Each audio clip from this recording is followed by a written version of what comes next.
pour partir la journée du bon pied. Au 98.5 Montréal, vous écoutez L'Agacé le matin. Des parents d'origine maghrébine et de confession musulmane ont raconté à Cogeco Nouvelles que l'enseignante de 6e année de leur enfant leur avait clairement expliqué en arabe lors de la rencontre de parents le 11 septembre dernier son désir d'enseigner aux petits musulmans. Je suis venue de très loin pour être avec notre communauté et être avec les enfants musulmans afin de partager avec eux les valeurs religieuses islamiques en classe. On est en train de faire donc des vérifications, mais si on doit poser plus de gestes, vous pouvez être certain qu'on va le faire. C'est une décision qui est déchirante. Parce que ma job, je l'aime. Dernièrement, j'ai réalisé que je n'étais pas capable de garantir aux Montréalais 4 autres années avec le même niveau d'énergie que j'ai toujours donné. It is deeply troubling and incredibly dangerous that Donald Trump would invoke Adolf Hitler, the man who is responsible for the deaths of 6 million Jews. Voici Patrick Lagacé. Jeudi le 24 octobre, merci d'être là. Bienvenue à ce tour d'horizon de l'actualité. Je commence avec une météo. 9 degrés présentement à Montréal, donc vous le voyez, c'est le retour du temps frais et le mercure va pas bouger beaucoup aujourd'hui, maximum de 11, alternance soleil et nuages. Demain, vendredi, du soleil principalement, frais encore, 11 degrés maximum. Pour le week-end, ensoleillé avec passage nuageux samedi, maximum de 11 degrés. Dimanche, maximum de 7, de la pluie, des nuages. Et quand on va se réveiller dimanche matin, il fera 2 degrés et température ressentie, ce sera moins 2. Je commence avec la nouvelle annoncée hier par la mairesse Plante. C'est une surprise. C'était pas attendu. Ça n'avait pas été télégraphié. Elle ne se représentera pas pour un 3e mandat en 2025. Moi, je lui avais posé la question en début d'année. C'était fin janvier, je crois, quand j'animais l'émission du Retour. Madame Plante m'avait assuré qu'elle voulait revenir. Évidemment, il y a beaucoup de choses qui peuvent se passer en quelques mois, surtout en politique. Et il y a quand même un contraste entre ce que Mme Plante a fait hier et ce que M. Trudeau continue à faire. Hier, on s'attendait à ce que M. Trudeau vive une journée difficile. Il était contesté. Il est contesté par des députés. Je vais y revenir. Il s'accroche. Mme Plante, de toute évidence, elle s'est dit 2 mandats et puis basta. C'est assez. Je m'en vais et je dois vous dire, personnellement, sachant à quel point la politique, ça peut être difficile, je trouve que c'est une décision intelligente. Ce que tu n'as pas fait en 2 mandats, est-ce que tu vas pouvoir le faire dans un 3e? La cote d'amour que tu as dans ton 2e mandat, est-ce que ça va se transposer dans un 3e? Est-ce que tu vas être élu? Donc, elle part comme ça. Je ne veux pas dire en pleine gloire, parce que être mairesse de Montréal, c'est être contesté tous les jours, évidemment. Mais Mme Plante, il faut le souligner, les 2 fois où elle a été élue mairesse de Montréal, elle a été élue avec 1 voix sur 2, des majorités de 50% et plus. Donc, c'est quelque chose politiquement qui relève de l'exploit. Et là, je voyais des commentaires aujourd'hui dans la presse. On a sollicité les gens, et les gens ont toutes sortes d'opinions sur Mme Plante, bien évidemment. Mais ce qui frappe, c'est que Mme Plante, elle n'est pas seulement la mairesse des Montréalais, elle est aussi la mairesse de tous ceux qui ont un lien avec Montréal. Et ces gens-là sont nombreux. Si vous avez grandi à Montréal, si vous avez quitté pour la banlieue, pour les régions, vous avez une opinion sur Montréal. Si vous venez à Montréal voir des spectacles, si vous venez à Montréal pour le travail, vous avez une opinion sur Montréal, la façon dont c'est géré. Et il y avait tout plein de commentaires dans la presse aujourd'hui qui venaient de gens qui ne sont pas de Montréal. Et c'est tout aussi valide, je le comprends. Montréal, c'est la métropole du Québec, donc tout le monde peut avoir une opinion. Donc, les bons coups, moi, ce que je retiens, c'est de Projet Montréal en général et de la mairesse en particulier, c'est toute la question des milieux de vie. Projet Montréal a été basé sur un principe bien simple. Montréal devrait être pensé pour les Montréalais. Et la vie de quartier, c'est quelque chose d'important. Puis je parle souvent de Luc Ferrandez quand je parle de Projet Montréal, parce que lui, il a été élu dans le plateau avant que Valérie Plante soit élue à la mairie. Et Luc m'avait toujours dit, quand il était maire d'arrondissement, moi, je suis le maire des gens qui m'ont élu. Fait que les gens de Laval qui sont pas contents parce que je leur fais perdre 3, 4, 5, 6 minutes en coupant une rue, en mettant un sens unique, c'est pas mon problème. Et Mme Plante, sans dire qu'elle était aussi radicale que Luc, ben elle incarne cette vision-là et je pense que c'est ce qui plaisait aux gens qui ont voté pour elle. On peut ajouter là, dans tout la question là, de la vie dans les quartiers, toute la question du déplacement, les pistes cyclables. Je sais que ça irrite beaucoup d'automobilistes, ça irrite beaucoup de gens qui viennent à Montréal de temps en temps. L'implantation des pistes cyclables comme le rêve sur Saint-Denis, ça se fait jamais dans le bonheur et l'allégresse. Il y a toujours beaucoup de contestations, mais ce sont des infrastructures qui sont très, très utilisées par les gens qui habitent à Montréal. Les mauvais coups, la congestion, elle n'est pas responsable, Mme Plante, de tout ce qui est congestion à Montréal. Mais quand elle est arrivée à l'hôtel de ville, quand elle s'est fait élire une première fois, il faut le rappeler, elle se présentait comme la mairesse de la mobilité. Tout allait changer. Elle allait régler ce que Denis Coderre n'avait pas pu régler. Mais force est de constater, quand on se promène en ville, que c'est pas tout à fait le cas. Et je souligne les commentaires de Régis Labaume à l'égard de Mme Plante. Régis Labaume, l'ancien maire de Québec, qui considère Mme Plante comme une amie, lui, il a dit, écoutez, Mme Plante a modernisé Montréal en la rendant accessible à une nouvelle génération et aux suivantes. Elle avait hérité d'une ville qui n'était pas en santé. Et il a ce commentaire. On ne bâtit pas une ville pour les boomers. Ça, elle l'avait compris. C'est un commentaire controversé, je le comprends. Mais il y a aussi Maxime Pedneau-Jobin, qui lui aussi a été maire à Gatineau, qui dit que ce que Mme Plante incarnait, c'est une mairesse qui arrive avec un parti qui porte des idées. Donc, on verra pour la suite. Mais je vous le dis, Projet Montréal est quand même bien enraciné dans plusieurs quartiers à Montréal.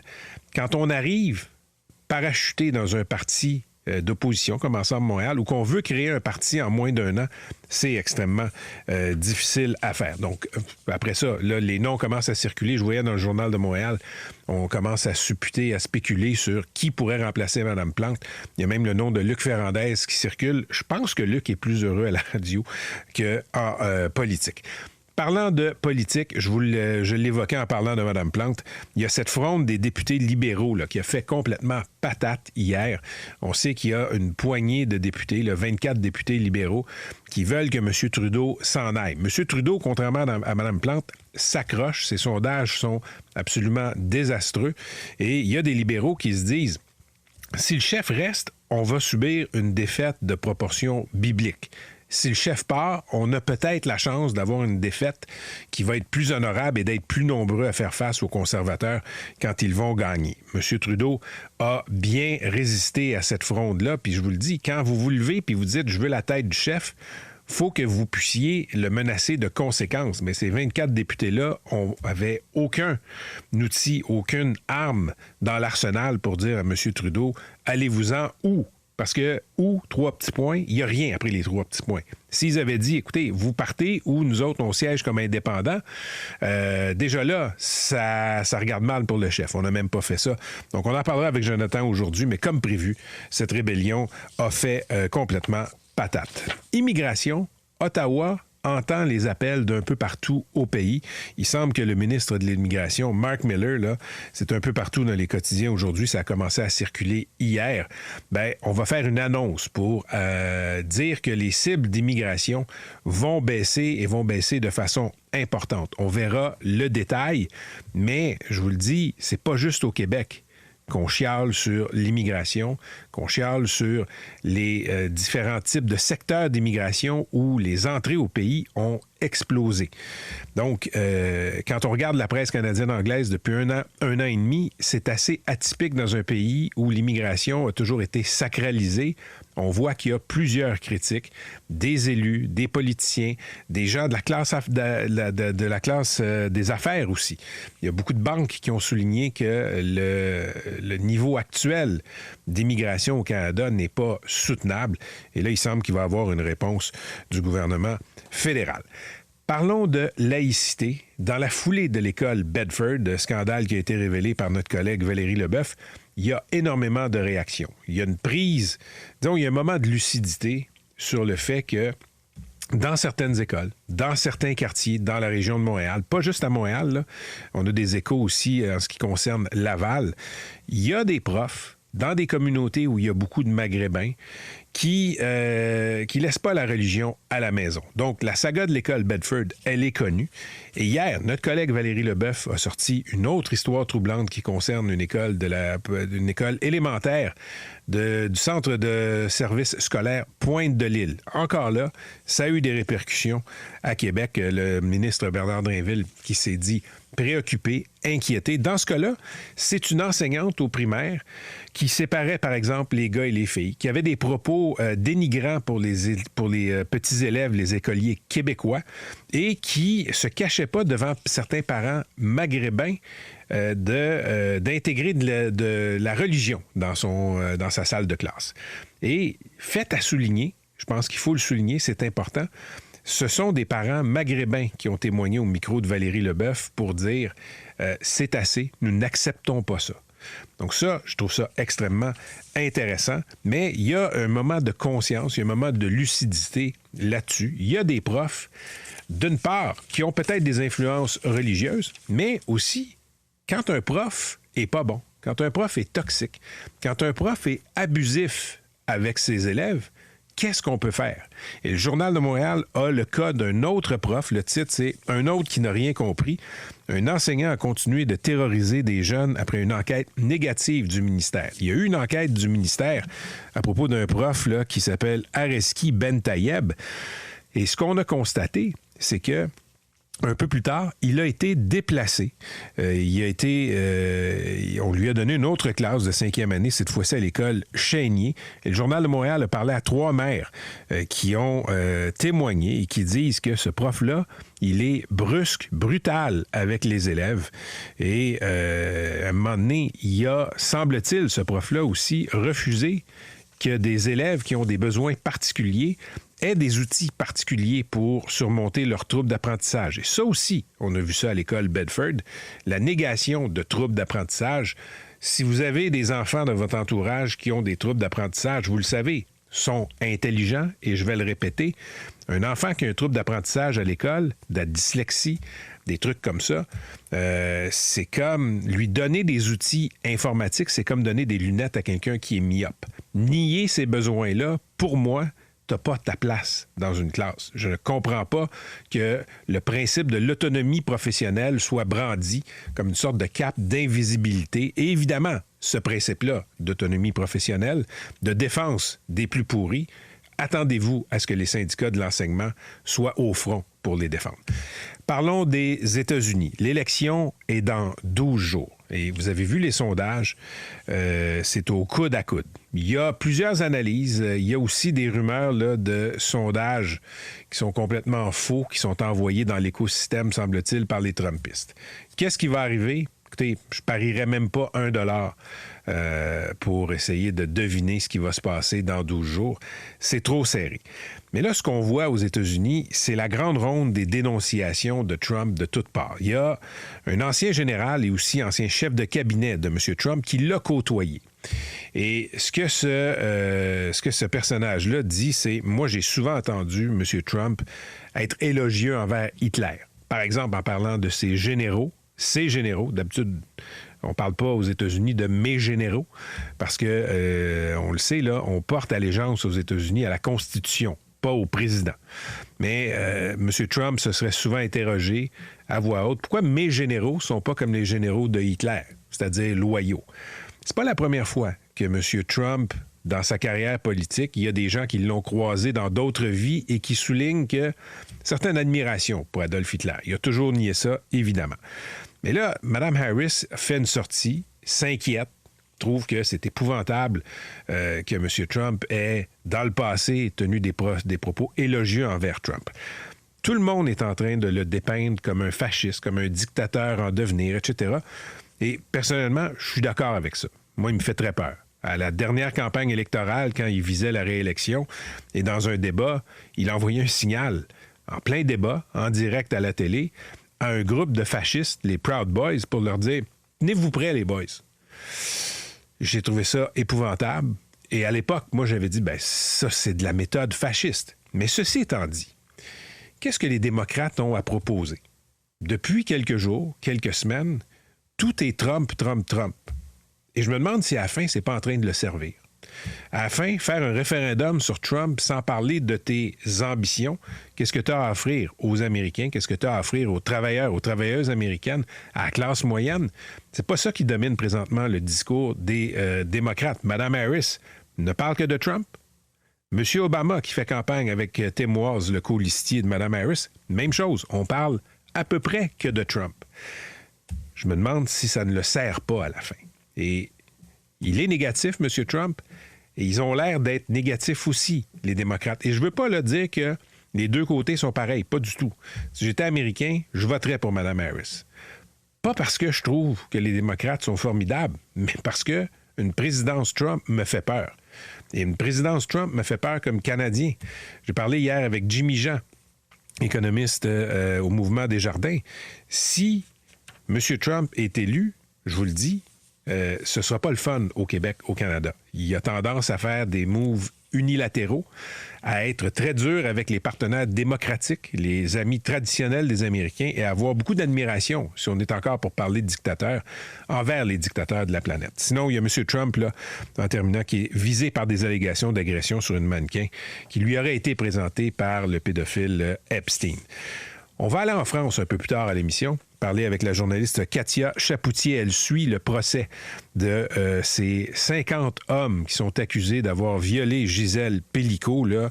Ils avaient été invités, on le sait, là, par son mari, Dominique Pélicaud. Elle a témoigné hier, Mme Pélicaud, et elle a dit « Je suis une femme totalement détruite » et elle ne sait pas si elle aura assez du reste de sa vie pour se remettre. Un témoignage très fort, encore une fois. Je rappelle que Mme Pélicaud a demandé la levée du huis clos, de l'ordonnance de non-publication, parce qu'elle voulait que la honte change de camp. Donc, un moment fort de ce procès qui va s'étirer jusqu'au mois de décembre. Revenons au Québec. Ça brasse entre Québec et la Fédération des médecins spécialistes du Québec sur la question, notamment des chirurgies, du retard en chirurgie. Québec accuse la FMSQ d'utiliser les négociations en cours là, pour essayer d'avoir un levier. Et on le sait, il y a un retard de chirurgie.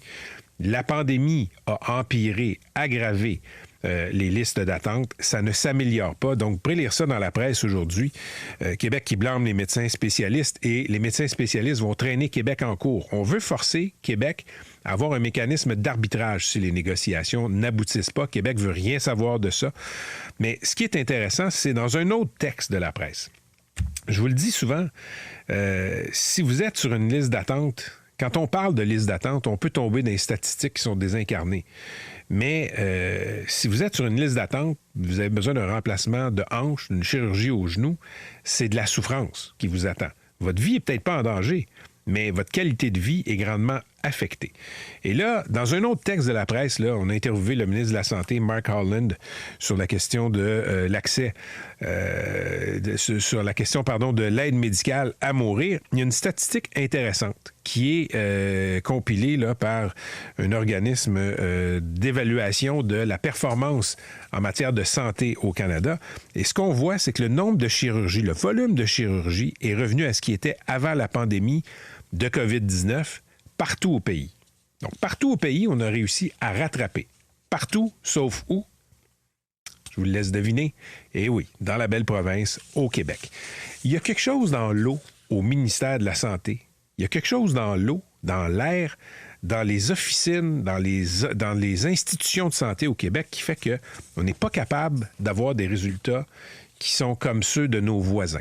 Je ne dis pas que c'est parfait partout au Canada, pas du tout. Sauf que, faut le constater, on fait pire que les autres en plusieurs matières. Comment se fait que les autres provinces du Canada ont réussi à rattraper les retards de chirurgie, mais nous, on n'est pas capable. On a eu un plan qui a été présenté en 2023. M. Dubé le porte, met des objectifs, mais le réseau n'est pas capable de suivre. Parlant de négociations difficiles, il y a cette curiosité. D'habitude, les négociations entre l'Union des artistes et les producteurs télé, ça peut brasser. On peut pas être content de part et d'autre, mais il n'y a pas de débrayage. Et hier, l'Union des artistes est débarquée sur le plateau de la populaire série de TVA Les Armes et on a interrompu le tournage. Ça, ce sont des frais, des coûts exceptionnels, des coûts exorbitants qui sont infligés aux producteurs. Dans ce cas-ci, Fabienne Larouche et la maison de production Aesios. Et ce qu'on dit du côté de l'UDA, c'est qu'on est dans notre droit de faire ça.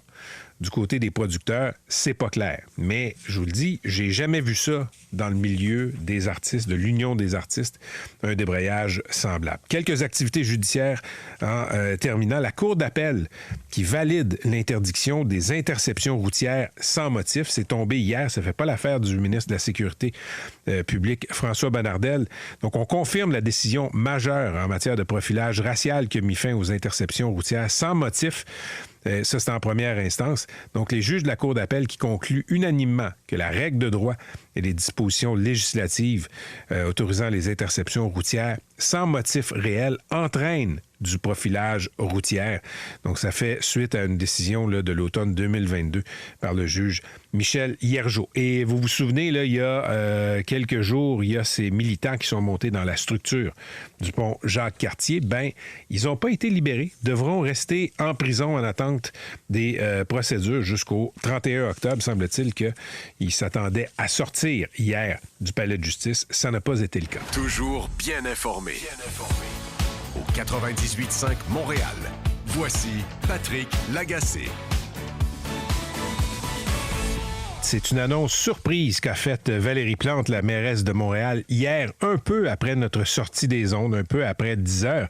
Elle a annoncé qu'elle ne briguera pas un troisième mandat aux prochaines élections municipales en novembre 2025. Elle est en studio. Madame Plante, bonjour. Bonjour, M. Lagacé. Vous avez dit que vous aviez plus le même niveau d'énergie à offrir aux Montréalais. Qu'est-ce qui s'est passé? Bien, je dois dire que là, de l'énergie, j'en ai, là. Oui. Puis j'ai une année à faire, puis j'ai hâte de la faire. Parce que vous surfez sur une dose d'amour aussi. Vous avez eu beaucoup d'amour hier. Oui, c'est vrai, mais de toute façon, je veux dire, l'énergie est là, puis une dernière année, c'est important. Donc moi, je vais en profiter jusqu'à la fin, puis je vais être là pour les Montréalais jusqu'à la fin. Et là, ce que je disais hier, c'est que j'étais pas capable de me projeter, de garantir le même niveau d'énergie, parce qu'on s'entend qu'une job à la mairie, là, c'est une job à haute intensité, on se le cachera beaucoup de critiques. pas. Oui, mais même au niveau de ce que ça demande aussi physiquement, mentalement. Et donc, je n'étais pas capable de le garantir pour les quatre autres nouvelles années. Mais cette année, je suis là, puis je ralentirai pas. Mais on a vu la scène, puis on a eu peur pour vous en décembre 2023. Oui. Vous avez eu un malaise pendant une conférence de presse.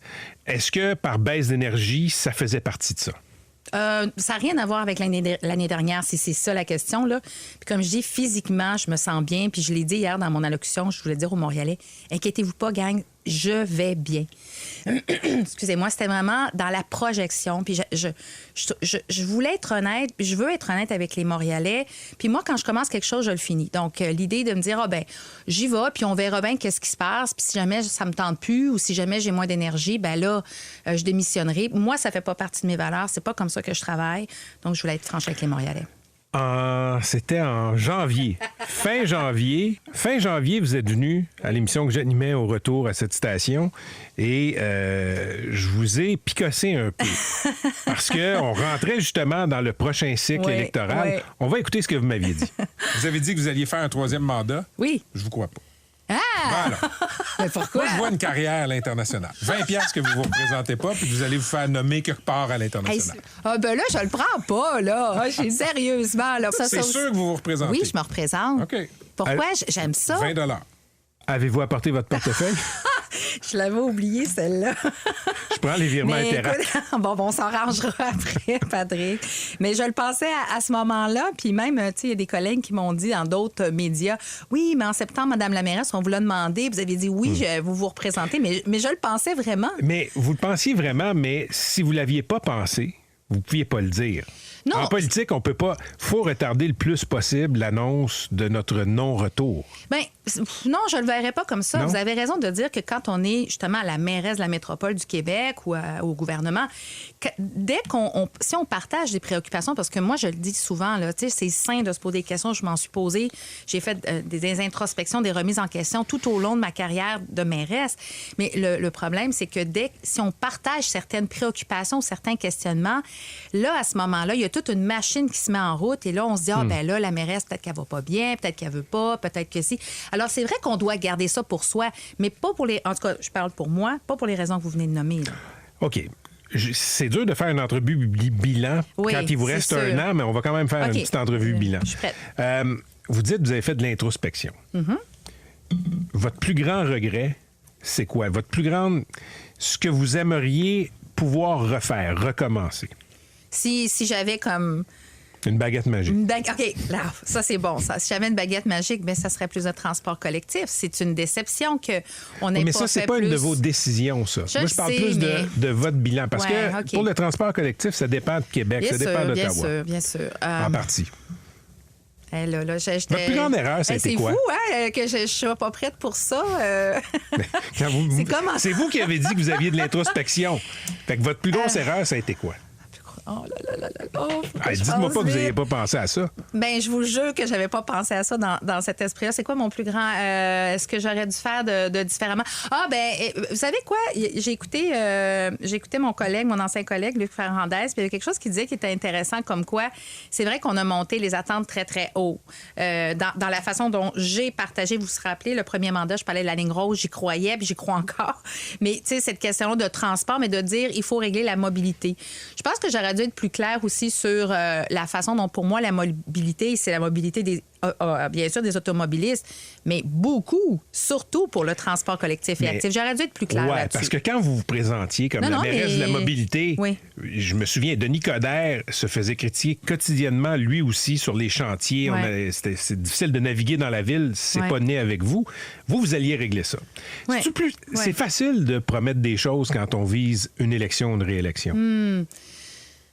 Bien, c'est sûr qu'avec l'expérience maintenant, puis je pense que mon deuxième mandat, ma deuxième campagne électorale, elle était plus fidèle à la réalité parce que j'étais beaucoup mieux préparée puis je comprenais bien que j'avais été conseillère de ville, mais je comprenais mieux les limites de certaines décisions, certaines promesses. Ça, je vais vous le dire, il y a l'expérience qui est rentrée au poste là, dans le premier mandat. Fait que je pense que si c'était à refaire, je parlerais beaucoup plus de la mobilité, mais pas la régler, c'est un peu une utopie. Parce que moi, je me souviens de votre campagne, votre première. Oui. On n'allait plus avoir de problème à circuler dans cette ville, puis c'est pire. Oui, bien, pas entre autres, puis on le disait, là, tu sais, oui, si on avait plus de transport collectif, on a décidé d'investir massivement dans les chantiers. Je sais que ça fait des entraves, mais... Même s'il y avait plus de transport collectif, les autobus ne peuvent pas passer par-dessus ces chantiers, là. Vous avez raison. Orange. Vous avez raison, mais en même temps, nous, à ce moment-là, quand on a pris le pouvoir, on s'est rendu compte qu'il y avait comme 50 ans de désinvestissement dans les infrastructures souterraines. Ça crée des inondations, il faut refaire les choses. Puis on aurait pu pelleter par en avant, comme toutes les autres administrations l'ont fait avant, parce que faire des trous puis faire de la congestion, c'est pas populaire, c'est pas sexy. Les gens aiment pas ça, mais on a eu le courage de le faire. Puis moi, ça, je le regrette pas, par contre. Ça, même si c'est difficile, c'est la chose à faire. Il faut rebâtir la ville parce que elle est usée un peu, là. Il y a Éric Girard, le ministre des Finances, qui est un résident de Montréal, qui vous a salué hier quand vous avez démissionné, pas en disant « Nous, les caquistes, on est contents qu'elle s'en aille ». Non, il a salué votre vision pour les pistes cyclables. Bien, je sais, j'ai été vraiment surpris de lire ça. Bien, moi, ça m'a beaucoup touchée. Ça me fait plaisir. Puis, M. Gérard, on se rencontre souvent, comme lui, ministre des Finances, puis moi, mairesse de la métropole. On s'est toujours bien entendu sur plein de sujets.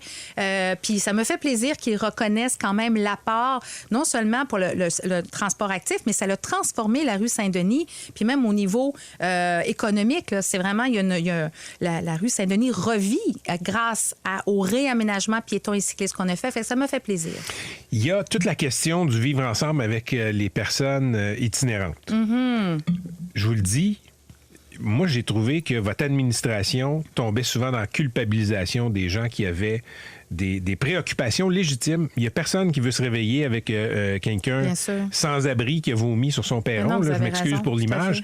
Mais M. Baudry, là, un de vos lieutenants, beaucoup d'enculpabilisation. Ça fait-tu partie de vos regrets? Peut-être prendre en considération davantage les préoccupations des gens? Bien, écoutez, moi, je suis la mairesse de Ville-Marie. Fait que cette réalité-là, je l'entends, je la vois au quotidien. C'est là que j'ai été élue le jour 1 en 2013. Puis moi, je vais le dire là, très, très clairement, tout ce qui touche l'itinérance, oui, il faut être dans la bienveillance, mais tout ce qui touche incivilité puis criminalité, parce qu'on va se le dire aussi, là, ça, c'est non.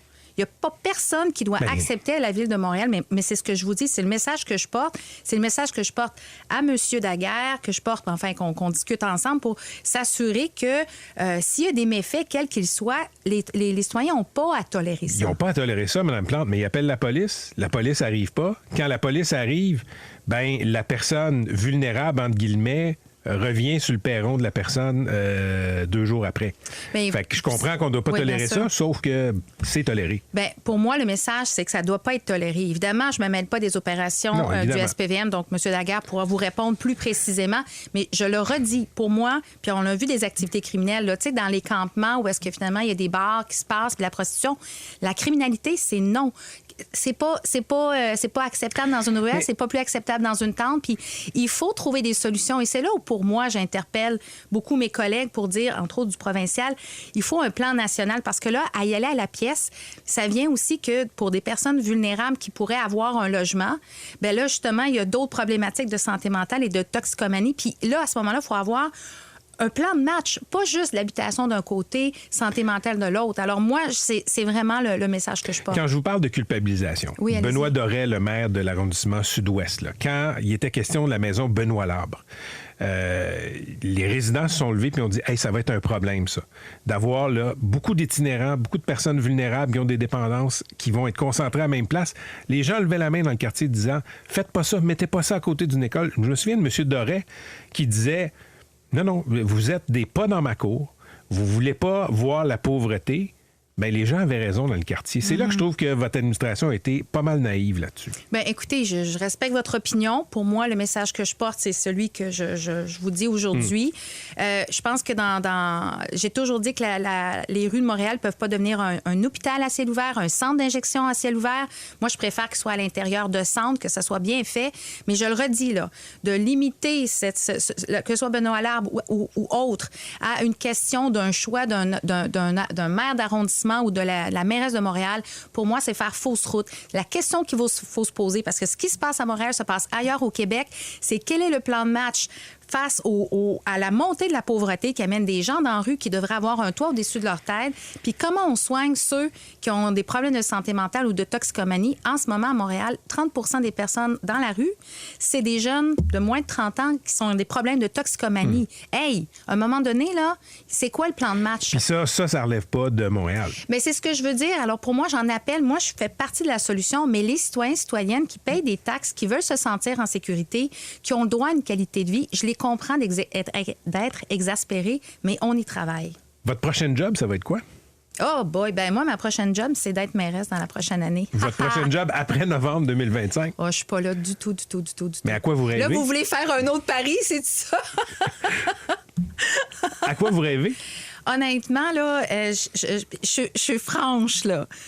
Moi, là, j'arrêterais bien de mourir. Je sais, les gens devraient me voir, là, j'ai les bras dans les airs. Gesticulez? Je gesticule ce matin. Non, mais honnêtement, ma job, c'est vraiment de me concentrer sur Montréal. Non, mais vous devez rêver à quelque chose. OK, ça va-tu être... Est-ce que la politique, pour vous, c'est fini? Moi, je suis pas celle qui va dire la politique, c'est fini. Moi, je le sais pas. Moi, je veux finir mon année en beauté. Je veux tout donner. J'ai bien l'intention d'en profiter. Puis quand hier, j'ai dit là, la transition écologique, l'augmentation des espaces verts, la sécurisation autour des écoles, j'y crois, là. Mais là, j'ai une année. Puis je ne vais pas chômer. J'ai une opportunité incroyable de pouvoir accélérer. Avez-vous un ou une favorite pour vous succéder dans votre parti? Absolument pas. Moi, je suis pas... Projet Montréal, c'est un parti démocratique. Vous appuierez pas personne? C'est pas dans mes plans, je pense pas. J'ai même pas pensé à ça. Moi, il y a bien des affaires auxquelles vous n'avez pas pensé. Non, mais je gère la métropole du Québec avec tous les enjeux, les chantiers, la question d'itinérance. Mais vous ne fermez pas la porte à la politique.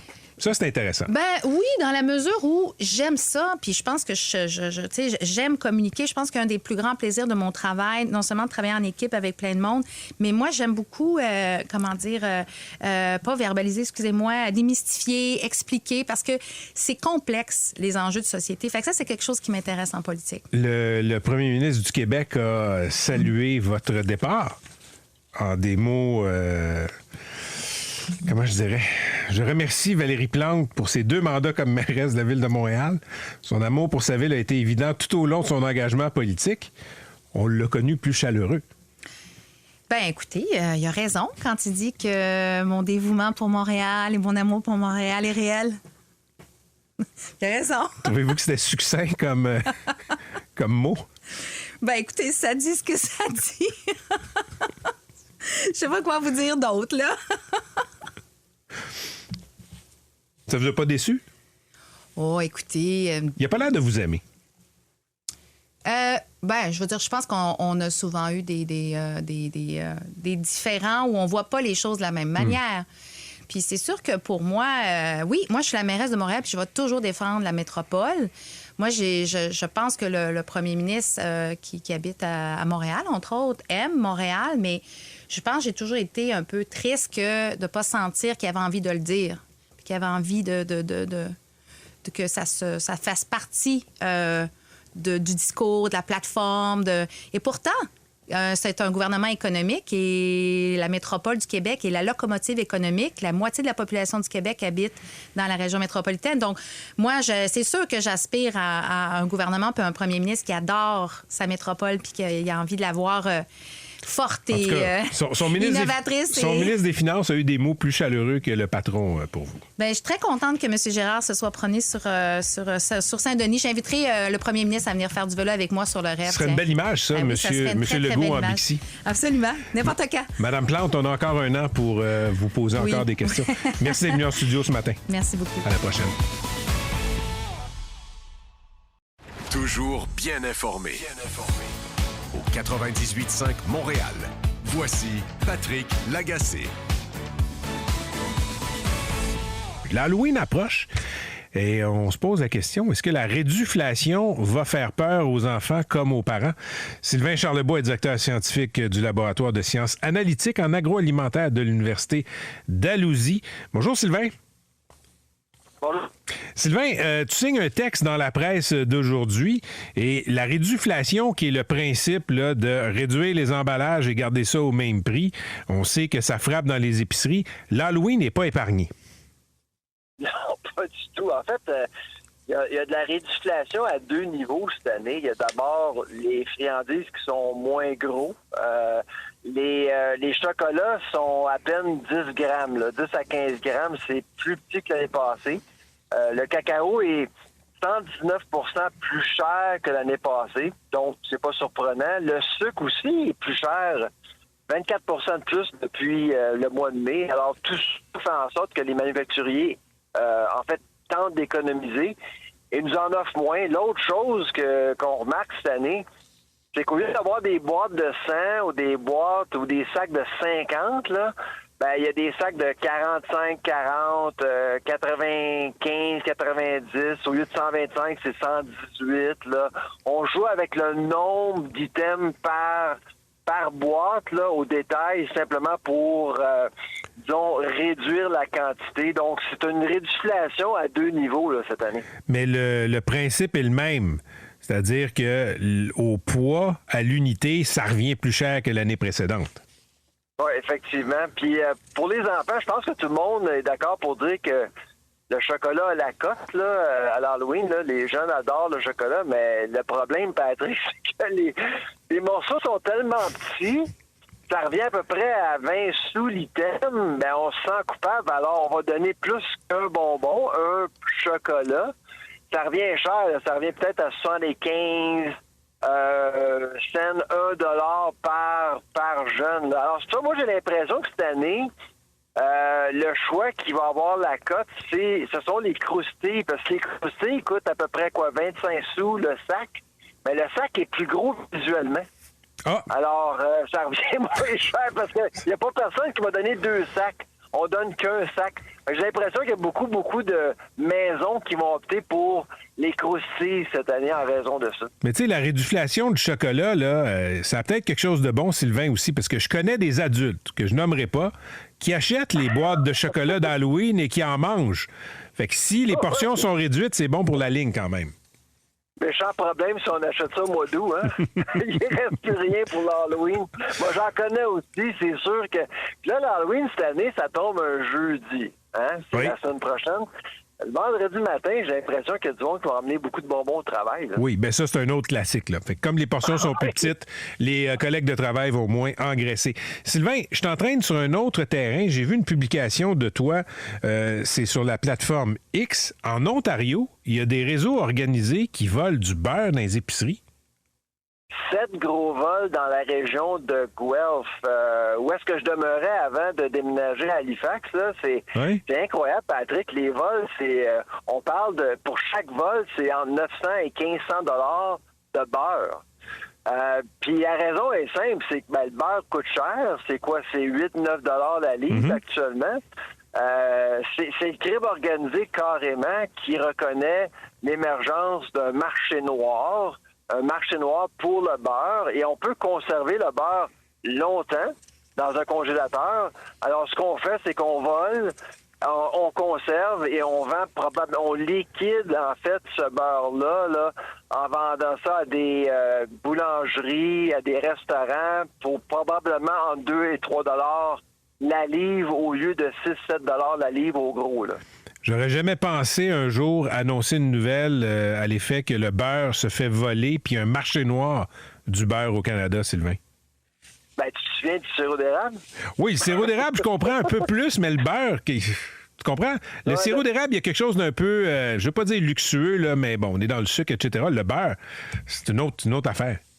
Même au Québec, il y a eu des vols qui ont été rapportés depuis 2 ans pour la viande, le fromage. Mais là, dans ce cas-ci, là, c'est vraiment un groupe qui est archi-organisé, qui a frappé 7 différents magasins. Alors, c'est pour ça que la police est là-dessus, puis on veut que les gens le sachent pour qu'on puisse surveiller davantage. Merci beaucoup, Sylvain. Je te souhaite un excellent Halloween. Merci à toi aussi. À la prochaine. Sylvain Charlebois, directeur scientifique du laboratoire de sciences analytiques en agroalimentaire de l'Université Dalhousie. Mon invité en studio soulève depuis quelque temps un principe qui est vraiment intéressant.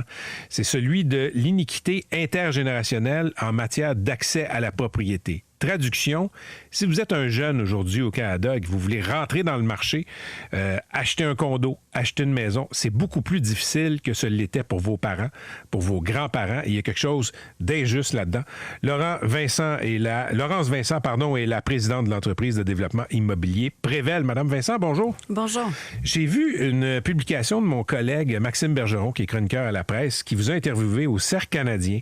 Et c'est lui qui disait, Madame Vincent parle d'iniquité intergénérationnelle. Et moi, j'avais pas mis le mot là-dessus, mais j'arrête pas d'en parler. Je trouve ça injuste ce qui se passe pour les plus jeunes, parce que s'acheter une maison, c'est commencer à bâtir sa sécurité financière, et vous sonnez l'alarme là-dessus. Tout à fait. Ce qu'on a vécu dans les dernières années en immobilier, on peut parler, là, on vous parle des 10 dernières années, on a vécu une hausse de la demande, une hausse des coûts de construction, pénurie de main-d'œuvre, pandémie. Après ça, l'inflation, puis dans les dernières années, une hausse fulgurante des taux d'intérêt. Ça a eu un impact majeur sur les prix, donc la capacité de payer des jeunes. On peut dire que, bon, à l'échelle des injustices du monde, pas pouvoir s'acheter au Canada un condo ou une maison, c'est pas si grave que ça. Mais toute proportion gardée, il y a quand même quelque chose de dangereux pour la société, non? Bien, moi, je pense que c'est grave pour l'individu puis c'est grave pour la société. Si on regarde l'individu, c'est sa capacité à épargner d'une certaine façon, donc à se ramasser un patrimoine financier puis avoir une sécurité résidentielle. Puis de l'autre côté, pour la société, bien, c'est notre capacité à accumuler de la richesse collective. Comment on règle ça? Parce que vous me parlez de la pandémie, mais le problème a commencé avant la pandémie. C'est de plus en plus difficile pour les jeunes d'acheter parce que les propriétés sont de plus en plus chères. C'est quoi les pistes de solutions que vous proposez? Bien, d'abord, je voudrais vous dire qu'il y a 3 freins à l'accès à la propriété. Il y a la mise de fonds dont on parle beaucoup, mais il y a aussi le stress test bancaire pour être capable de se qualifier. Puis troisièmement, c'est la mensualité hypothécaire en elle-même. Moi, ce que je propose, c'est que le gouvernement puisse venir jouer le rôle que les parents jouent pour les enfants, pour ceux qui sont capables de le faire. Donc, que le gouvernement crée un fonds dédié, puis il y aura des financiers, j'espère, qui se joindront à ça, pour être capable d'aider à la mise de fonds puis au paiement hypothécaire. Mais écoutez, je vous écoute, Madame Vincent. Le problème, c'est pas tant un problème de demande. Là, vous allez aider la demande. Tout ce que vous faites, c'est d'aider plus de monde à acheter, mais je veux dire, il n'y a pas plus de propriétés disponibles. Attention, il faut comprendre que dans le condo, on peut créer du condo, on peut créer de l'offre quand on a de la demande. Les banques nous demandent d'avoir 60 % d'acheteurs avant d'être capable de créer de l'offre. Donc, il faut aider cette demande-là, puis principalement les jeunes. Moi, c'est de concentrer sur les jeunes pour qu'ils puissent accéder à la propriété. Puis, il faut comprendre, c'est l'iniquité intergénérationnelle, mais c'est aussi l'iniquité sociale qui en résulte, parce que c'est juste ceux qui ont des parents qui peuvent les aider. Aujourd'hui, c'est 83 % des jeunes qui se font aider par leurs parents pour devenir propriétaires. Aujourd'hui, 8 jeunes acheteurs sur 10 ont besoin de l'aide de leurs parents. Exactement.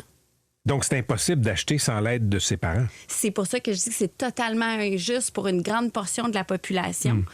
Donc, c'est le rôle d'un gouvernement, c'est le rôle d'une société de venir s'assurer que cette iniquité-là perdure pas. Tantôt, Marie-Ève Fournier nous parlait des réactions que ses plus vieux lecteurs ont quand elle parle des problèmes que les plus jeunes ont acheté une propriété.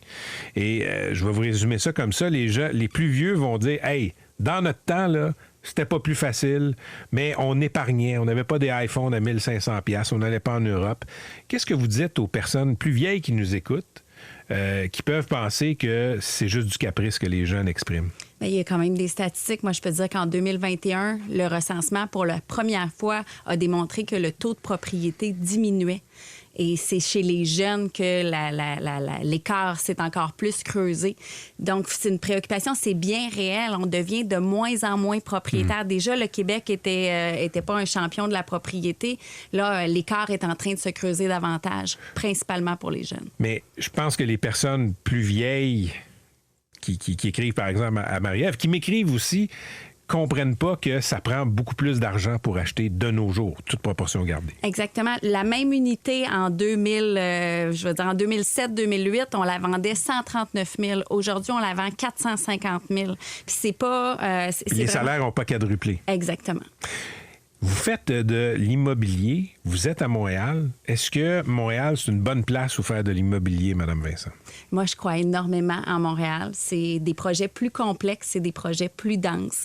C'est sûr que ça prend plus de travail que de bâtir un nouveau bâtiment sur le bord d'une autoroute, mais je pense que ça vaut la peine. Mais sais-tu... Ce que vous me dites, parce qu'il y en a qui ont décidé qu'ils ne développaient plus à Montréal. Luc Poirier, par exemple, le célèbre promoteur immobilier, lui, il dit « Moi, je ne veux plus toucher à Montréal ». Vous touchez encore à Montréal. Non seulement je touche à Montréal, mais j'ai envie de m'investir davantage à Montréal parce que c'est plus compliqué. Donc, ça prend des gens qui ont envie de faire ça. Est-ce que c'est compliqué? Il faut avoir envie.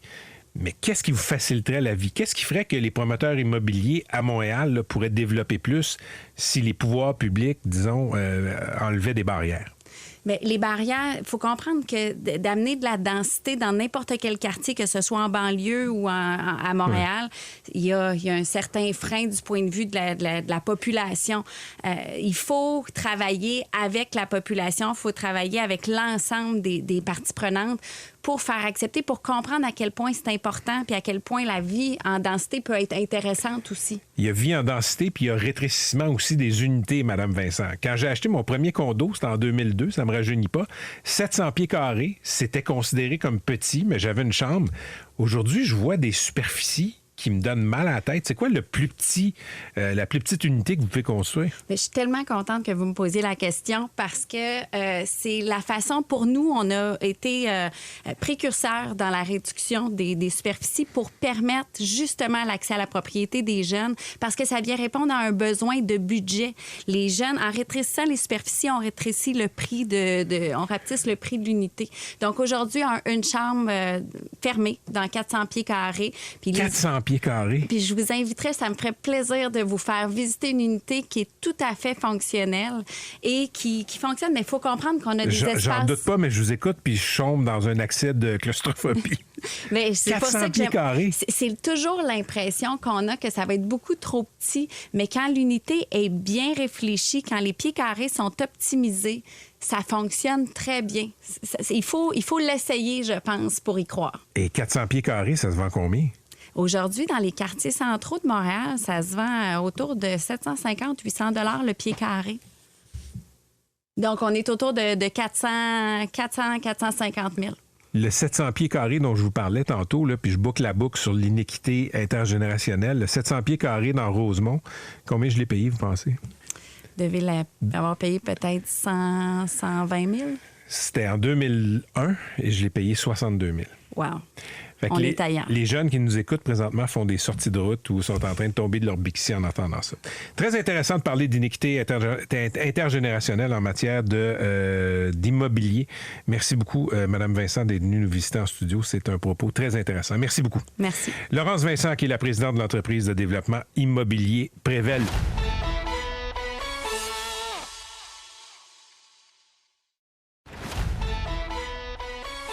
Voici Patrick Lagacé. On va aller en France maintenant parce que, bon, vous connaissez maintenant les détails de ce procès épouvantable. Une cinquantaine d'hommes qui sont accusés d'avoir violé une femme qui avait été placée sous sédation contre son gré par son mari, Dominique Pélicaud, qui invitait des hommes sur Internet à venir violer sa femme.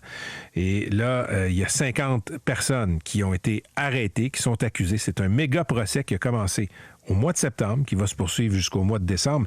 Et hier, il y a eu un moment fort dans ce procès. Gisèle Pélicaud, la victime, qui a témoigné. Katia Chapoutier, journaliste, pigiste et réalisatrice, elle couvre le procès. On la rejoint en France. Madame Chapoutier, bonjour. Bonjour. Gisèle Pélicaud a donc fait face à son mari et à ses autres violeurs hier en témoignant à la barre. Qu'est-ce qu'elle a dit? Écoutez, alors, il faut déjà imaginer un peu la situation. Quand vous êtes à la barre, vous êtes donc face au président, face au juge. Son mari est à sa gauche, dans le box des accusés, derrière une vitre.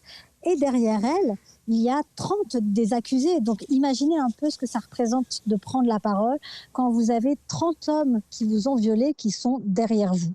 Mais comme la première fois où elle avait pris la parole, elle est restée extrêmement digne, extrêmement calme. On sent que c'est une femme qui a réfléchi très précisément au message qu'elle veut passer. Et elle nous explique qu'elle ne regrette pas d'avoir levé le huis clos. Et elle dit, je ne sais pas comment je vais me reconstruire, comment je vais pouvoir me relever de tout cela. Parce qu'il faut quand même bien imaginer qu'on en est à la 36e journée de ce procès et qu'elle est là chaque jour, excepté le lundi où elle prend le temps d'avoir une session avec son psychiatre. Mais chaque jour, elle découvre un nouveau visage, elle découvre une nouvelle histoire, elle est régulièrement exposée à nouveau aux vidéos du crime. C'est absolument insoutenable. Elle dit, je suis là pour les victimes de viol. Je ne veux plus qu'elles aient honte. C'est très important pour elle. Elle parle aussi de l'entourage des accusés. Elle parle de ces femmes, de ces mamans, de ces sœurs qui sont venues témoigner, de certains accusés qui étaient des hommes exceptionnels dans la vie privée. Et elle dit, j'avais le même à la maison. Le violeur n'est pas celui que l'on trouve dans un parking tard le soir. Ce sont des gens de notre famille, ce sont des gens de notre entourage, des amis. Et puis elle a demandé à s'adresser à Dominique Pélicaud sans pour autant le regarder, mais en lui parlant. Et elle lui dit, comment as-tu pu faire entrer des individus dans notre chambre à coucher alors que tu savais que j'avais une aversion pour l'échangisme. Et elle rappelle qu'elle a toujours essayé de le tirer vers le haut et que lui a choisi les bas-fonds de l'âme humaine.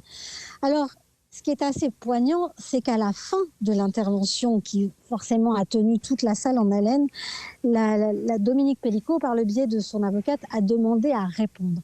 Malheureusement, si j'ose dire, le président a rappelé qu'ils avaient un rendez-vous calé avec un expert et que c'était le moment de l'écouter. Et il n'a pas donné la parole à Dominique Pélicaud, qui peut-être, pour une fois, aurait pu faire preuve d'un semblant de sincérité ou de vérité.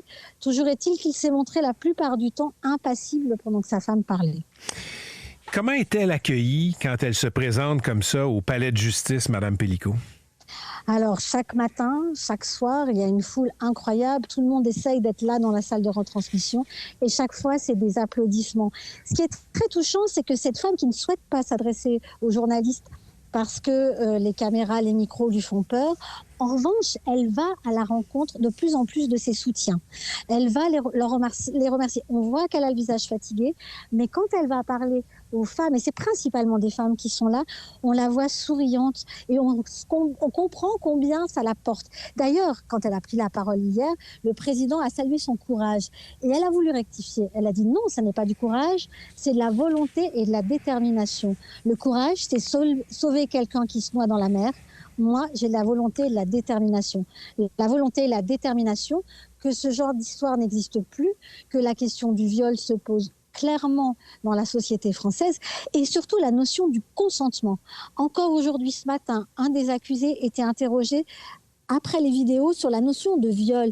Est-ce que vous avez violé? Et il reconnaît que devant les images, il dit oui, mais dans ma tête, ce n'était pas cela. Alors, l'avocat de Gisèle Pelicot lui demande c'était quoi? C'était un viol accidentel?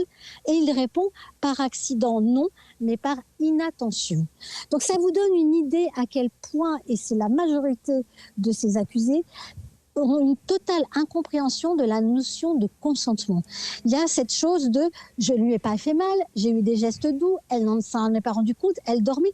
Enfin, pour nombre d'entre eux, ils n'ont toujours pas idée, ils n'ont toujours pas encore fait le chemin de compréhension qui est aussi simple que c'est un viol, d'où la nécessité de régulièrement diffuser ces images qui sont évidemment insoutenables. Il reste environ, je pense, 5 semaines à ce procès épouvantable, Katia Chapoutier. Est-ce que Mme Pelicot doit encore une fois témoigner? Probablement, elle reprendra la parole. Aujourd'hui, on a entendu une trentaine d'accusés à ce jour. Il est fort probable que vers la fin du procès, on l'entende à nouveau. Mais ce qui est certain, c'est qu'elle ne s'adressera pas aux journalistes. Merci d'avoir été avec nous, Katia. On va se reparler très prochainement. Merci, au revoir. Bonne journée. C'était Katia Chapoutier, journaliste pigiste, réalisatrice. Elle couvre le procès de Dominique Pelicot et ses 50 co-accusés. Après avoir récolté 114 médailles durant sa carrière de patineuse de vitesse et charmé tous les Québécois aussi, elle va être intronisée au Temple de la renommée de patinage de vitesse Canada. Marianne Saint-Gelais est avec nous, triple médaillée olympique, devenue animatrice de radio et nouvelle maman. Bonjour. Bon matin. Allô, Marianne. Contente de te voir. Moi, je t'ai vu après des Jeux olympiques à 2 hommes en or. Tu étais sur un nuage, etc. Là, tu reviens un petit peu dans le sport, c'est-à-dire que samedi, tu vas être intronisée dans ce Temple de la renommée de patinage de vitesse Canada. Contente de ne pas avoir été oubliée? Contente, oui. Contente aussi de garder quand même mon pied dans le sport. Là, c'est-à-dire que, oui, je suis intronisée samedi, mais ça fait déjà 2 ans que je suis analyste pour mon sport. Fait que c'est une belle façon pour moi de rester impliquée dans le sport. Je suis pas quotidiennement impliquée, mais il reste que ça me force à garder quand même, regarder les essais canadiens, à quand même m'intéresser à mon sport pour pouvoir bien l'analyser. Et tu dis encore mon sport. Ouais. Ben, mon sport, parce que ça va toujours rester mon sport. Je l'aime d'amour, mais j'avais quand même envie d'avoir un certain recul. Fait que oui, d'être intronisée quand même 6 ans après la retraite, ma première réaction, c'était de dire, mon Dieu, c'est tôt. Déjà, tu sais, à 6 ans plus tard, mais en même temps... Mais attends, c'est tôt. 3 médailles olympiques quand même, là. En plus de toutes les autres médailles d'autres compétitions. Mais je suis pas bonne juge là, de ma performance, de mes résultats. Tu les mentionnais, puis je me disais, OK, c'est quand même pas bête. Là, mais oui, on dirait que je suis honorée, je le reçois, je suis vraiment contente, mais en même temps, je le savais pas si ça allait arriver. Avais-tu peur de t'ennuyer quand tu as pris ta retraite? Ah, tout à fait. Mais bien sûr, de m'ennuyer de ma gang, de cette discipline-là, là, aussi, qui est le sport, je veux dire, de haut niveau. Mais je me dirais principalement vraiment d'avoir cette espèce de feeling de gang, d'équipe qu'on a au quotidien. Là, quand tu prends ta retraite, tu te retournes chez vous, puis il n'y a rien qui t'attend. Non, mais c'est ça. C'est le retour à la réalité. Ouais. Peut être dur pour les athlètes olympiques, médaille ou pas. Moi, je te l'ai dit, là, je t'ai reçu après des médailles à 2 hommes en or, tu étais sur ce nuage. Quand les lumières s'éteignent puis que la vraie vie revient, on peut te chercher longtemps, là. On peut se chercher longtemps, vraiment. Puis ça dépend vraiment de qu'est-ce qui t'attend. Tu l'as dit, il y a des athlètes qui vont avoir bien préparé leur après-carrière. Donc, soit qu'ils vont avoir une famille, ils vont déjà avoir, je sais pas, un diplôme en poche, même un emploi. Là, des fois qui sont, ce qui n'était pas ton cas. Ce qui n'était pas du tout mon cas. Puis moi, je me suis mis ça dur aussi. Là, j'ai vraiment tout supprimé autour de moi. Là, fait que je me suis retrouvée retraitée, célibataire, seule à Montréal. Là. Fait que ça a été un gros changement dans ma vie quand même. Fait que oui, de se relever de ça, ça prend un coup de main. Là. Puis faut que tu rames dans le sens de ton identité. Là. Ça a été quoi le coup de main? moi, j'ai fait un groupe qui s'appelle la Maison des champions. Maintenant, c'est 4 chemins que ça s'appelle. Fait que on est des anciens athlètes, des anciens combattants, des gens d'entreprise aussi haut placés qui, du jour au lendemain, doivent justement changer de carrière. Fait que ça a vraiment été bénéfique pour moi de parler avec des gens qui vivaient soit ce que je vivais ou qui l'avaient vécu ou que 10 ans plus tard sont encore là-dedans, dans cet engrenage-là, puis s'en sont toujours pas sortis. Fait que, ouais, de jaser à travers ateliers, à travers rencontres, à travers toutes sortes d'exercices, ça m'a permis de me refaire une identité. As-tu eu peur que ça débouche sur rien, cette démarche-là?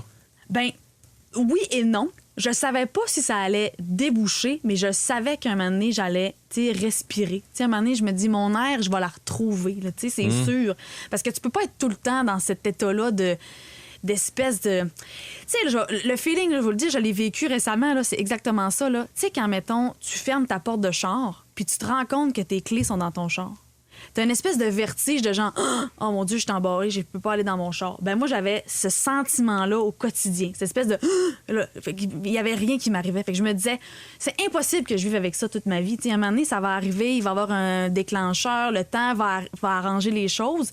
Je savais pas dans quel état j'allais me retrouver à la fin, mais je me disais, c'est impossible que je reste comme ça le restant de mes jours. Là. Marianne Saint-Gelais, tantôt, t'as dit, c'est sûr. T'es retourné dans ta région. T'es retourné au Saguenay. Tu co-animes l'émission du matin de radio à rythme là-bas. L'accent est revenu rapidement. Oui, vraiment. Vraiment. Puis je pense qu'elle a jamais été loin, l'accent. C'est ça qui arrive, c'est que même quand je retournais en région dans le temps des fêtes, d'entendre ma famille parler... Ça revenait. Ah oui, ça revenait, puis c'était pas trop long, mais là, c'est sûr, j'habite là au quotidien. Là. As-tu trouvé le bonheur en retournant chez vous? Ah, vraiment. Vraiment. Avant même d'avoir ma famille, là, moi, j'y retournais pour moi, mon bonheur, mes racines. Vraiment retourner avec ma famille à moi, mes parents, mes sœurs, mon frère. Puis oui, vraiment, je m'ennuyais de cette liberté-là, ces grands espaces-là, l'espèce de fraternité aussi qui existe dans ma région. Je m'ennuyais beaucoup de mon monde. Fait que pour toi, Marianne, à ce moment-là, il y a quelques années, le bonheur, ça ne pouvait pas être en ville. Non. Puis je l'ai réalisé, en fait, justement dans cette rétrospective-là que j'avais amorcée avec mon groupe, de me demander, puis je m'étais jamais demandé la question, mettons, Marianne... Qu'est-ce que je veux? Ouais, qu'est-ce que tu veux? Tu sais, qu'est-ce qui te rendrait heureuse? Puis finalement, la réponse ultime, c'était je m'ennuie de ma gang. Tu sais, j'ai le goût de retourner chez nous. Puis je pense que c'est là, ça va être un petit peu l'espèce de commencement de mon bonheur. Tu sais. Fait que c'est pour ça que j'ai décidé de retourner chez nous. Et là, tu vas passer la fin de semaine en ville parce que, bon, Pat l'a dit tantôt, tu es intronisé au temps de la renommée du patinage de vitesse Canada. Il y a un événement aussi à l'Aréna Maurice-Richard et c'est la première étape du nouveau circuit mondial. C'est un nouveau format, ça, de patinage de vitesse courte piste. Explique-nous un peu qu'est-ce que c'est et aurais-tu aimé participer à ce genre d'épreuve-là? J'aurais adoré participer à l'épreuve parce que pour les gens qui connaissent quand même bien le sport, ça va beaucoup s'apparenter à ce que les athlètes vivaient en championnat du monde. C'est-à-dire qu'on fait une fois chaque distance.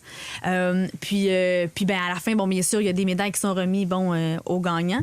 Fait que ça fait que justement la crème de la crème des patineurs de chaque pays est vraiment au rendez-vous. Il n'y a pas de deuxième distance, donc des pays qu'on va séparer, des calibres qu'on va séparer. Non, là, tout le monde doit faire les mêmes distances. Donc ça amène cette espèce vraiment, comme je vous dis, là, de spectacle encore plus vraiment qui est présente. Fait que en gros, c'est ça. On est arrivé aussi avec des nouveaux logos. Fait que les pays ont des logos maintenant, des noms d'équipes. Donc on peut s'attacher aussi, je pense, maintenant à nos équipes. Il y a vraiment une grosse idée derrière ça de vouloir reniper, en fait, l'enveloppe du courte-piste. L'essence ne change pas. On garde le bon vieux courte-piste que les gens aiment regarder, mais on l'a revampé un petit peu pour amener encore plus cet effet de spectacle-là que les gens adorent voir aux Olympiques. Et les amateurs vont en avoir encore plus pour leur argent. Tout au cours de la fin de semaine, vendredi, samedi, dimanche, et grosse soirée. C'est samedi soir, ton intronisation? Tu vas avoir ça. L'émotion pas mal à prévoir? Ben, tu sais, je le dis ça, je suis vierge là-dedans, dans cette terre-là d'intronisation. Je sais pas à quoi m'attendre, fait que je vais le vivre à 100%. Ton enthousiasme est toujours aussi communicatif. Merci beaucoup, Marianne Saint-Gelais. Merci, Marianne. D'être venue nous voir. Et félicitations pour l'intronisation là, au Temple de la renommée de patinage de vitesse Canada. Merci, Yannick, de t'être étiré un peu.